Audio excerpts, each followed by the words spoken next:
んなもん預かってきやがった。全部こいつらの仕業か。決闘？俺が呼んだ。相手は宝泉です。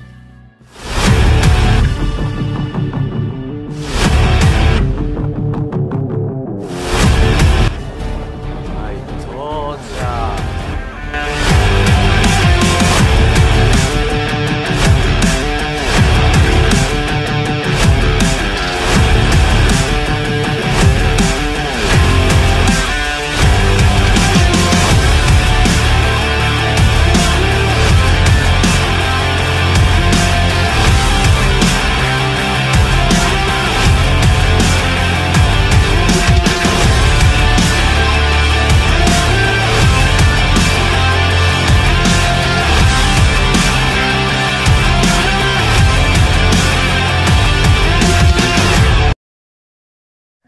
Assalamualaikum Rebahaners, bagaimana kabarnya? Masih sama yang lama? Move on dong, ganti yang baru? Atau bahkan masih belum punya pacar sampai sekarang? Aduh, maaf ya kalau scene-nya diisi dengan foto-foto wanita mulu. Soalnya itu adalah deretan mantan-mantan saya dulu. Sudahlah, kita fokus saja ke alur ceritanya. Ntar malah iri lagi saya punya mantan-mantan beautiful and imut-imut. Kali ini kita akan merekap sebuah alur film dengan judul High and Low Words, rilisan tahun 2019, diperankan oleh banyaknya pemain yang tidak bisa saya sebutin satu per semua. Berhubung saya sangat suka dengan film yang berbau berantem-beranteman, nah itulah sebabnya saya membahas film yang satu ini. Film ini menceritakan tentang 6 orang sahabat yang sudah dibangun sejak masih di dalam perut. Ngeri nggak tuh? Namun ketika dewasa, salah seorang sahabat dari mereka tiba-tiba saja menghilang entah kemana, yang otomatis mereka kini berjumlahkan 5 orang sahabat. Tapi kemanakah perginya satu orang sahabat tersebut? Ya, saya sendiri masih belum tahu persis, tapi yang pasti orang tersebut adalah seorang manusia. Yaudah, tanpa banyak spoiler di awal, kebetulan nanti malam saya ada pertemuan dengan salah satu menteri di kota Atlantis yang hilang. Dan kata si menteri tadi dalam telepon, katanya si menteri ingin menunjukkan kembali kota tersebut. Film dibuka dengan memperlihatkan seorang anak muda yang sedang mengunjungi suatu tempat di kota Toarusi. Anak muda ini bernama Seiji, yang ternyata Seiji tengah mengenang masa kecilnya dengan 6 orang best friend forever-nya. Singkat waktu, Seiji pun bertemu dengan salah seorang sahabatnya bernama Madoka. Kita panggil aja Doka. Sesaat setelah itu, mereka berdua dikagetkan dengan Pujio yang tengah dikejar-kejar oleh sekawanan anak SMA. Namun, pengejarannya tidak sampai di situ. Lalu, 2 orang tersebut yang melihat CS kentalnya dikejar tanpa berpikir pendek, 2 orang ini langsung mengejarnya menggunakan kaki. Dan hebatnya, mereka mampu menandingi lari dari geng tersebut walau dengan alasan perut yang sedikit buncit. Ya, jelas 2 orang tersebut membabat sekawanan geng itu hingga babak bonyok. Pujio yang melihat hal itu langsung mengatakan pada 2 CS-nya bahwasannya ia yang bersalah dalam kasus ini karena telah meminjam sepedanya tanpa seizin mereka. Singkat cerita dan sedikit spoiler saja, mereka adalah 6 orang sahabat yang kini hanya berjumlahkan 5 orang. Dan juga mereka sering menghabiskan waktunya untuk nongkrong di kedai ini untuk mengenang masa kecilnya sewaktu diasuh oleh bibinya. Namun, persahabatan mereka kini tidaklah lengkap seperti layaknya kartun Teletubbies.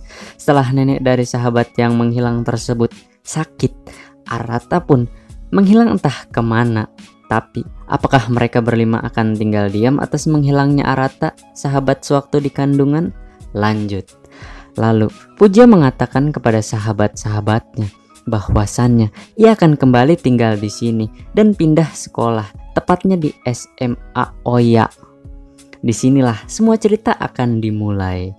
Ketika Murayama, ketua dari SMA Oya, tengah santuy, sesaat setelah itu Todoraki pun datang untuk menantang Murayama berkelahi 1 versus 1 dan terjadilah pertikaian yang tak terelakkan. Sedikit penjelasan, Todoroki adalah salah satu perwakilan dari murid penuh waktu, dan Murayama sendiri adalah ketua dari paruh waktu sekaligus yang memegang sekolah SMA Oya kayak saya. Paruh waktu bisa dikatakan sudah dewasa atau senior. Setelah perkelahian yang cukup lama dan menguras adrenalin, Todoroki pun harus mengalami kekalahan telak dengan lawannya Murayama. Shin kemudian berganti kepada Pujio dan dua orang temannya bernama Tsukasa dan Jamuo. Pujio memberitahu pada dua CS kentalnya bahwa Pujio sekarang sudah satu sekolah dengan Tsukasa dan Jamuo. Saat dua kubu antar geng tengah berdebat merebutkan tiga hal, yaitu harta, tahta, dan wanita. Tak lama setelah itu, Pujio, Jamuo, dan Tsukasa pun datang dan memberitahu pada mereka semua bahwa pemimpin mereka dari penuh waktu saat ini adalah si murid baru, yaitu Pujio. Namun salah seorang dari kubu geng tersebut sedikit sok jagoan.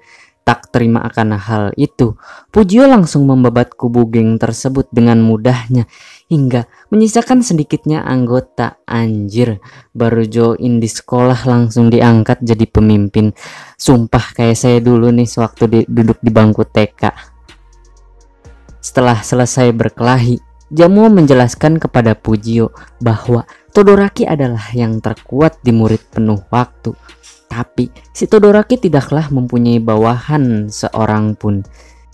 Tidak hanya itu, Jamuo memberitahu siapa yang memimpin SMA Oya tahun pertama dan tahun kedua, yaitu Nakaoka dan Nakagoshi.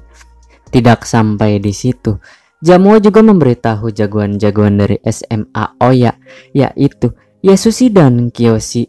Singkatnya, Yasukio adalah duo gila yang mampu menghabisi lawannya secara sadis dan tragis. Yasukio juga pernah membabat sekawanan orang yang tengah sebat santuy hingga habis. Panjang umurnya nih orang. Yasukio datang untuk menantang Pujio bertarung. Lalu datang dua orang yang juga ingin menantang Pujio. Anjir, banyak banget. Namun mereka semua malahan saling mengolok-olok satu sama lain. Lalu Pujio menanyakan pada bawahan setianya Todoroki, mengapa si Todoroki bisa cedera. Kemudian Pujio akan menantang Todoroki setelah sembuh dan menentukan siapa yang terkuat di SMA Oya. Di sisi lain, kita diperlihatkan oleh Sashio yang merupakan ketua dari sekolah yang bernamakan Housen, tengah menghajar sekawanan anak klub dengan santuynya. Sashio menghajar anak klub tersebut yang ternyata Sashio tengah menjemput adiknya yang entah ngapain dia ada di situ. Putri tak terima, selalu diikuti oleh kakaknya lantaran ia sekarang sudah dewasa. Namun Sashio menjemput adiknya dengan alasan tidak ingin membuat ibunya sedih. Udah itu aja.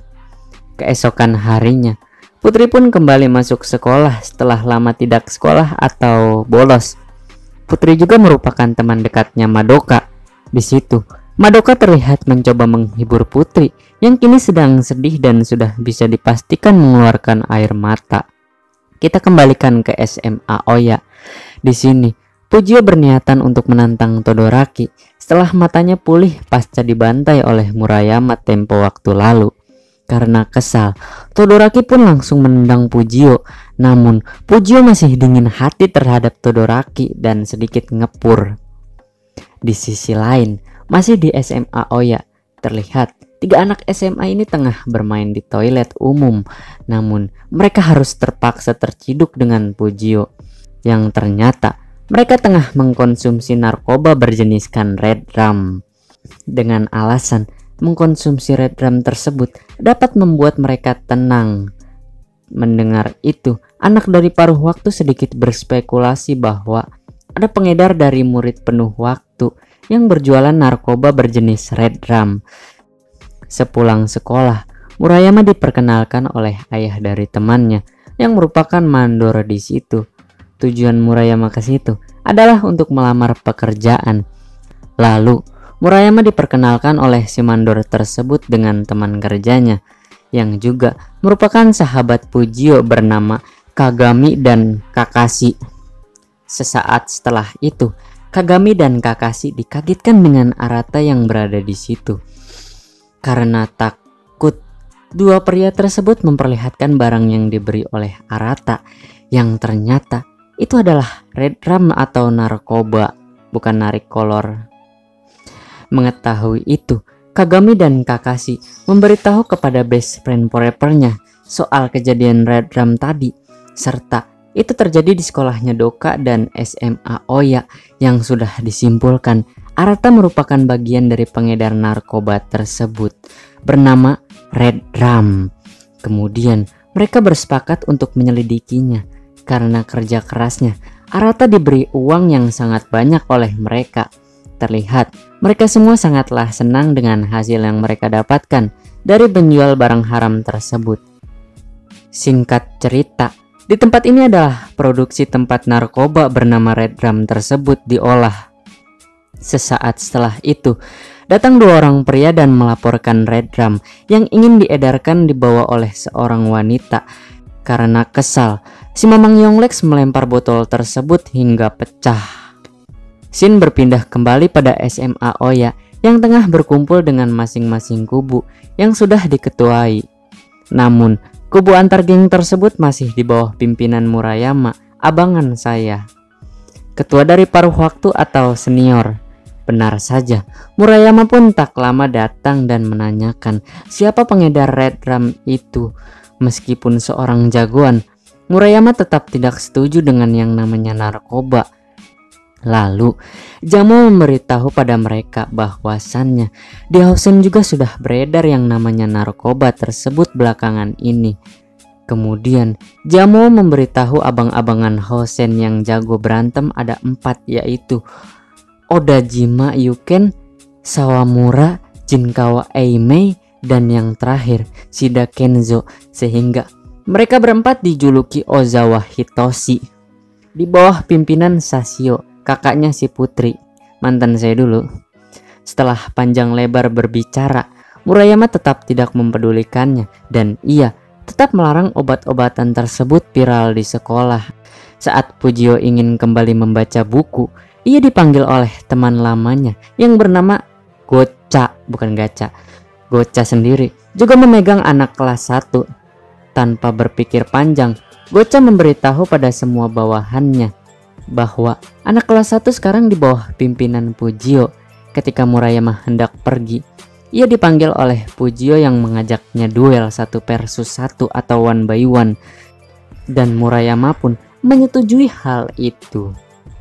Kemudian Pujio mendeklarasikan kepemimpinannya pada murid penuh waktu dan mengucapkan salam kenal. Shin kemudian berganti pada sekolah Hausen. Di situ, Odajima memberitahu Red Rum yang ia temui sewaktu kencan dengan 4 teman prianya. Lalu, Sashio memanggil si rambut batok untuk menyelidiki siapa sebenarnya dalang dari semua ini. Dan itu didukung langsung oleh teman-teman seperbotakannya. Kemudian, si rambut batok menegaskan pada teman-temannya untuk menyelidiki sedetail-detailnya kasus ini dan sedikit menatarnya. Anjir. Di sisi lain, Putri dibegal oleh 4 orang pria yang waktu itu di klub dan menanyakan siapa orang yang menolongnya waktu itu.